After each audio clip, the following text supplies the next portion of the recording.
Assalamualaikum warahmatullahi wabarakatuh.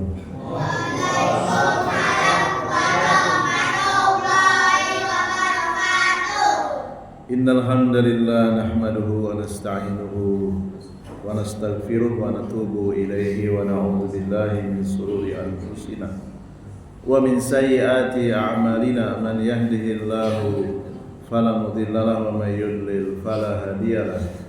Asyhadu an la ilaha illallah wahdahu la syarika lah wa asyhadu anna Muhammadan abduhu wa rasuluh. Ya ayyuhalladzina amanu taqullaha haqqa tuqatih wa la tamutunna illa wa antum muslimun. Ya ayyuhan nasu taqu rabbakumul ladzi khalaqakum min nafsin wahidah wa khalaqa minha zawjaha وبث منهما رجالا كثيرا ونساء واتقوا الله الذي تساءلون به والأرحام إن الله كان عليكم رقيبا. يا أيها الذين آمنوا اتقوا الله وقولوا قولا سديدا يصلح لكم أعمالكم ويغفر لكم ذنوبكم ومن يطع الله ورسوله فقد فاز فوزا عظيما. وقال رسول الله صلى الله alaihi wasallam, fa inna asdaqal hadisi kitabullah wa khairul hadi Muhammadin sallallahu alaihi wasallam wa syarrul umuri muhdatsatuha. Jamaah salat maghrib Masjid Muhammadiyah Darul Hasan rahimani wa rahimakumullah. Alhamdulillah, pada malam yang penuh berkah ini Allah Jalla Jalaluhu kembali mempertemukan kita dalam kajian rutin Selasa malam membahas kitab Al-Sunnati fil Lailati wal Yaumi. 1000 amalan sunnah yang dikerjakan fil yaumi wal laila, di setiap hari, malam dan siang, yang dikerjakan oleh Rasulullah sallallahu alaihi wasallam. Salawat serta salam semoga tercurah limpahkan kepada qudwah hasanah kita Nabi besar Muhammad SAW, kepada keluarganya, ahli baitnya, segenap sahabatnya dan umatnya yang senantiasa mengingat beliau 1/24 jam. Bukan hanya sekedar mengingat kelahiran beliau, mengingat seluruh aktivitas beliau. Jadi seandainya kita bergembira dengan kelahiran Nabi, kita bergembira dengan amalan-amalan yang dikerjakan oleh beliau 1/24 jam, bukan setahun sekali ya. Karena setiap kita bangun tidur sampai tidur kembali, yang ada di dalam ingatan kita Rasulullah SAW. Dari mulai bangun tidur sampai tidur kembali, yang diingat pertama kali adalah amalan yang dikerjakan oleh Rasulullah SAW. Telah sampai kepada pembahasan berikutnya, al-witru walahu sunanun. Salat sunnah witir dan sunnah-sunnah yang terkait dengannya. Yang pertama, as-sunnatu liman autaro bi salasi raka'atin an yaqra'a fil ula ba'dal fatihati sabbihisma rabbikal a'la. Disunahkan bagi orang yang melaksanakan salat sunnah witir 3 rakaat. Rakaat yang pertama disunahkan membaca setelah Al-Fatihah sabbihisma rabbikal a'la. Wa fi saniyati, adapun di rakaat kedua disunahkan membaca qul ya ayyuhal kafirun. Wa fi salisati, di rakaat yang ketiga disunahkan membaca qul huwallahu ahad sampai akhir surat. Kama rawa dzalika Abu Dawud wa Tirmidzi wa Ibnu Majah, sebagaimana diriwayatkan Imam Abu Dawud, Imam Tirmidzi dan Ibnu Majah. Kemudian sunnah berikutnya, an yaqula idza sallama minal witri, jika telah selesai melaksanakan sholat witir setelah salam mengucapkan zikir subhanal malikil kudus salasu marratin 3 kali. Wasali satu pada bacaan yang ketiga wa fiha ziyadatun inda dari kutni yajharu biha wa yamuddu biha sawta. Di ucapan yang ketiga dikeraskan suaranya subhanal malikul kudus. Adapun yang pertama, yang kedua didirikan. Wa yaqul, kemudian ditambahkan ucapan lainnya rabbul malaikati warruh. Sahahaha al-Arnaud kama rawa dzalika Abu Dawud wa Nasa'i. Hadisnya disahihkan oleh Syekh Al-Arnaud, demikian juga Abu Dawud dan An-Nasa'i. Kemudian selanjutnya sunnatul fajri. Sunnah yang berkaitan dengan sholat fajar. Apa sholat fajar? Sholat subuh. Walaha sunnatun khasatun. Ya, sunnahnya ini khusus. Yang pertama tahfifuha, melaksanakan sholat 2 rakaat sebelum subuh dengan cara yang ringan, dengan bacaan yang pendek-pendek. An Aisyah radhiyallahu anha qalat, dari Aisyah semoga Allah meridhoinya, ia berkata kana sallallahu alaihi wasallam yusalli rak'ataini khafifataini. Rasulullah sallallahu alaihi wasallam salat 2 rakaat yang ringan bainal adani wal iqamati minas salati subhi, antara adzan dan iqamah sebelum salat subuh. Ya, muttafaqun alaihi, keluarga Imam Bukhari dan Imam Muslim. Ya, jadi kalau muttafaqun alaihi itu maksudnya dikeluarkan Imam Bukhari dan Imam Muslim. Sunnah berikutnya ma yaqra'u fihi ma kana yaqra'u fi rak'atil fajri fil ula minha. Disunahkan membaca sholat sunnah sebelum subuh di rakaat pertama. Ini pendek sekali ayatnya. Qulu amanna billahi wa ma unzila ilaina, setelah Al-Fatihah. Pendek sekali ya. Al-Baqarah 136. Wa fi riwayatin wa fil akhirati allati fi Ali Imran. Dalam sebuah riwayat di rakaat yang terakhir atau rakaat yang kedua bisa juga membaca ayat yang pendek, surat Al-Imran ayat 52. Amanna billahi washhad bi anna muslimun. Pendek sekali. Ya, pendek sekali. Wa fil akhirati minha, atau yang lainnya qul ya ahlal kitab ta'alu ila kalimatin sawa'in bainana wa bainakum. Al-Imran ayat 64. Ayatnya pendek banget ini. Ya, silakan bagi yang ingin mengamalkan sunnah ini boleh dihafalkan ya. Rakaat pertama Al-Baqarah 136. Ya. Rakaat kedua ada 2 pilihan. Al-Imran 52 atau 64 ya. Wa fi riwayatin ukhra, dalam riwayat yang lain, qara'a Rasulullah membaca fi rak'atail fajri, 2 rakaat sebelum subuh, salat sunnah 2 rakaat sebelum subuh. Ayat rakaat pertama setelah Al-Fatihah membaca qul ya ayyuhal kafirun. Rakaat kedua qul huwallahu ahad. Rawahu Muslimun, diriwayatkan Imam Muslim. Kemudian sunnah yang ketiga al-idtija'u. Pengucapannya agak sulit ya. Al-idtija'u. Kana Nabi sallallahu alaihi wasallam idza shalla rak'atil fajri, Rasulullah sallallahu alaihi wasallam apabila beliau selesai melaksanakan 2 rakaat salat sunnah sebelum subuh, idtoja'a,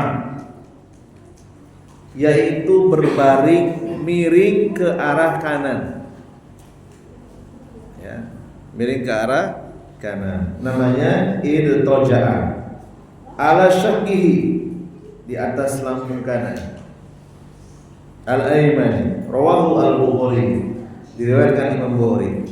Saya belum pernah melihat di Pontianak yang mengamalkan sunnah ini. Jadi setelah sholat sunnah 2 rakaat sebelum subuh itu berbaring ke arah kanan. Adapun di kampung saya ada yang mengamalkan ini. Semenjak saya batita mungkin ya, pertama kali ke masjid ikut sholat subuh, itu saya sudah melihat banyak orang tua setelah 2 rakaat itu berbaring ke kanan. Dulu saya nggak tahu. Ternyata ada riwayatnya dari Imam Bukhari. Berbaring setelah sholat sunnah, kayak tiduran gitu, tapi miringnya ke kanan. Ya. Walau alam Rasulullah mengerjakan itu. Ya. Dan saya sudah pernah melihat amalan ini di kampung saya di Cilacap sana. Waktu itu saya juga dalam hati bertanya-tanya, kenapa ya mesti harus berbaring setelah salam dari 2 rakaat salat sunnah sebelum subuh? Ternyata ada riwayat Imam Bukhari. Ya.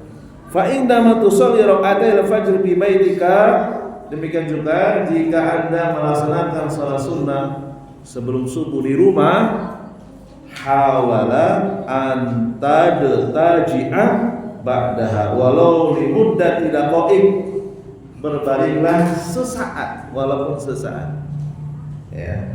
Hatta tusiba as-sunnah, agar sunnah Rasul ini terus terpelihara sampai hari kiamat. Ya.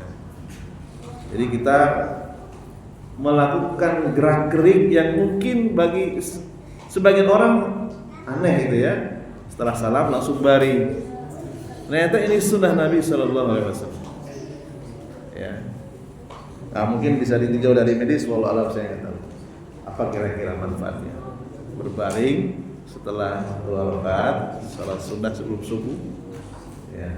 Yang jelas setiap sunnah yang dikerjakan Nabi itu pasti ada manfaatnya, walaupun mungkin kita belum tahu hikmahnya. Ya. Nah, silakan diamalkan ya, nanti saya dapat pahala. Ya. Kalian mengamalkan, saya dapat pahala. Ya. Kalau di rumah mungkin mudah ya, kalau di masjid ya itu dianggap aneh nanti. Setelah sholat sunnah 2 rakaat, ya, biasanya kan duduk berdoa, angkat tangan, atau ada yang baca Quran dengan diri. Ini berbaring sesaat. Ya. Kemudian sunnah berikutnya al-julusu ba'da sholati, duduk setelah sholat subuh. An Nabiy sallallahu alaihi wasallam kana idza shallal fajr, Rasulullah apabila telah selesai melaksanakan salat subuh, jalasa fi musallahu, beliau tetap duduk di tempat salatnya, hatta tadlu'a syamsu, hasna, sampai matahari terbit meninggi. Nah, ini berat ya, berat bagi kita.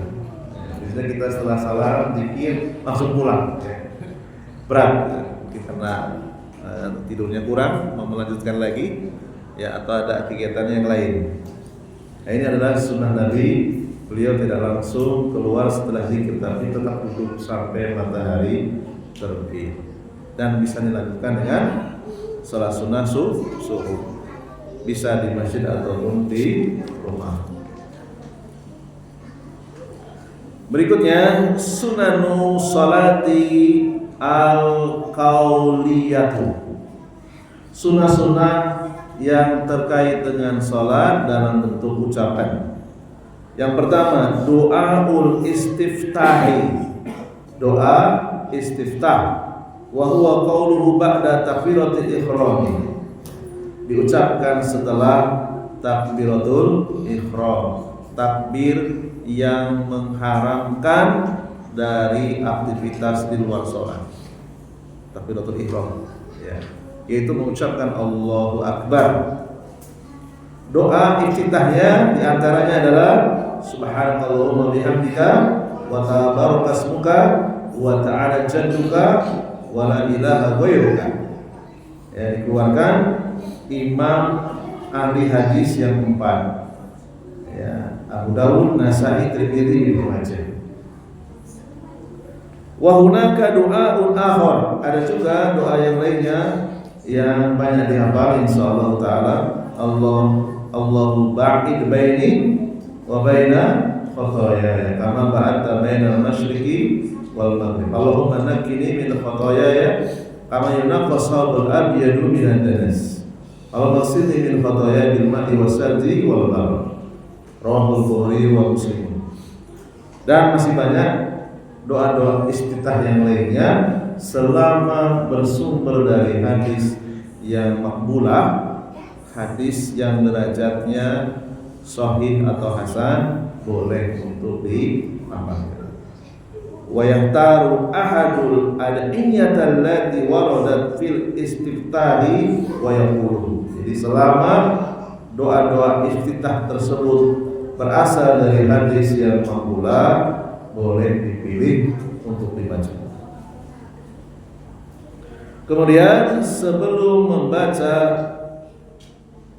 al-qira'ah, sebelum membaca al-Fatihah, ucapkan ta'awud. At-ta'awudu qabla al-qira'ah, an yaqula a'udzu billahi minasyaitonir rajim. Kemudian membaca basmalah, bismillahirrahmanirrahim, al-Fatihah, ya. Kemudian selanjutnya qira'atu surati ba'da al-Fatihah fil awwalina minal fajri wal jum'ati wal maghribi war rubaiyati. Disunahkan membaca surat setelah al-Fatihah. Jadi hukumnya sunnah. Seandainya kita dituntut untuk cepat di dalam sholat karena keadaan yang sangat mendesak, menjaga istri melahirkan misalnya, sudah bukaan berapa? Bukan terakhir, bukan berapa? 10 ya. Ya, enggak masalah kita tidak membaca surat setelah Al-Fatihah. Kalau memang ibu, tapi dalam keadaan normal jangan sampai ditinggal. Baca yang kita mampu ayat setelah Al-Fatihah. Baik itu salat subuh, salat Jumat, maghrib, salat yang rakaatnya 4, zuhur, asar, isya. Wa tatawwu kulluhu lil munfaridin. Hukumnya sunnah bagi orang yang salat sendirian. Amal makmumu fa yaqra'u fi sholati sirriyati. Adapun makmum, dia bisa membaca ayat atau surat setelah Al-Fatihah di sholat-sholat yang tidak dikeraskan bacaan imamnya. Amal jahriyati fala. Adapun di sholat yang imam membaca Al-Fatihah dengan keras dan setelahnya imam juga membaca ayat yang lainnya, maka makmum cukup menyimak, cukup mendengarkan. Kemudian yang keenam, qauluhu, bacaan doa bangkit dari ruku atau dengan istilah i'tidal. Ada doa yang cukup panjang yang diriwayatkan Imam Muslim, mil as-samawati wa mil al-ardi wa ma bainahuma, sepenuh langit dan sepenuh bumi dan antara keduanya, wa min amasyita min syai'in ba'd, dan sepenuh yang kau kehendaki, ahlas sana'i wal majd, engkaulah satu-satunya zat yang paling berhak untuk dipuji. Aku maqalat abdu, inilah yang paling pantas diucapkan oleh seorang hamba. Wa kulluna lakal abdu, dan kita semua ini adalah hamba-Mu. Allahumma la mani'a lima a'taita, ya Allah, tidak ada yang bisa menghalangi terhadap apa yang Kau berikan. Wala mu'tiya lima mana'ta, dan tidak ada yang sanggup memberikan ketika Engkau menghalangi. Wala yanfa'u dal jaddi minkal jaddi, dan tidak bermanfaat harta dari orang yang memiliki harta dari menolak hukuman. Rawahu Muslim, ya. Atau mengucapkan doa yang pendek, Rabbana wa lakal hamdu. Yang ketujuh, mazada alal marrati fi tasbihir ruku'i was sujud, ya. Ucapan tasbih pada saat ruku dan sujud ini tidak ada batasannya. Mau sekali, 2 kali, 3 kali, mau 1000 kali silakan kalau kuat. Ya, subhanarabbiyal a'la, subhanarabbiyal azim. Ya, terutama ketika salat sendirian. Silakan dilama-lamakan. Boleh. Mazada, tidak ada batasan. Mazada ala marratin fi qaulihi rabbighfirli baina sajdataini. Demikian juga doa pendek antara 2 sujud, rabbighfirli warhamni wajburni warzuqni, dan seterusnya. Variasinya banyak, ya. Silahkan, ini juga tidak dibatasi. Ya. Tidak dibatasi, mau diperpanjang sekuat mungkin silahkan. Kemudian yang ke-9, ad-du'a'u ba'da at-tasyahhudil akhiri. Doa yang ini juga sunnah Rasul dibaca setelah selesai tasyahhud akhir. Allahumma inni a'udzubika min adzabi jahannam wa min adzabil qabri wa min fitnatil mahya wal mamati wa min fitnatil masyid dajjal. Insyaallah ini sudah banyak yang hafal, ya. Ya Allah, aku berlindung kepadamu dari siksa jahanam, dari siksa kubur, dari fitnah hidup dan mati, dari fitnah Masih Dajjal, fitnahnya Dajjal. Rawahu al-Bukhari wa Muslimun. Kemudian berikutnya, wal mustahabu an la yaqtasiru al-musalli ala tasbihi fi sujud bal yajidu alaihi ma syaa min ad-du'a. Disunahkan memperpanjang tasbih ketika sujud, bahkan disunahkan untuk berdoa sesuai yang dia inginkan. Karena ada hadis yang menyebutkan, yang diriwayatkan Imam Muslim, aqrabu ma yakunul 'abdu min rabbih wa huwa sajidun. Yang paling dekat keadaan seorang hamba dengan Tuhannya yaitu ketika sujud. Dekat sekali. Dekat di sini maknanya hatinya itu dekat sekali. Ya.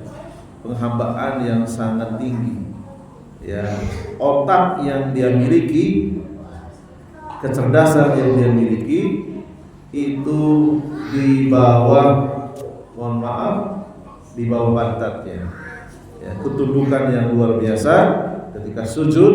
Fa'aksiru fihi minad du'a, perbanyaklah ketika sujud. Ya, di sini tidak ada perintah harus dengan bahasa Arab. Kalau mampu dengan bahasa Arab silakan. Namun kalau tidak mampu, ya berdoa sesuai dengan kemampuan masing-masing. Ada sebagian ulama yang melarang ketika sujud berdoa dengan bahasa selain Arab. Namun sepanjang yang saya ketahui tidak ada batasannya. Ya. Ketika kita niatnya berdoa, tidak dihukumi mengucapkan ucapan di luar sholat. Ya, karena ketika sujud memang ada perintahnya. Fa'aksiru fihi minan doa, perbanyaklah berdoa. Nah, di sini tidak ada penjelasan harus dengan bahasa Arab. Kasihan orang-orang yang tidak menguasai bahasa Arab. Berarti dia harus diam. Ya, silakan perbanyak doa ketika sujud, karena itu kondisi yang paling dekat ya dengan Allah SWT. Wa hunaka ad'iyatun ukhra man aradaha falyarji ila kitabi husnil muslim ya, bil Qahtani. Doa-doa yang lainnya bisa dilihat di kitab Husnul Muslim, Hisnul Muslim, karya Al-Qahtani ya. Berapa menit lagi? 3 menit lagi ya, mungkin ada tanya jawab barangkali. Kita cukupkan dulu.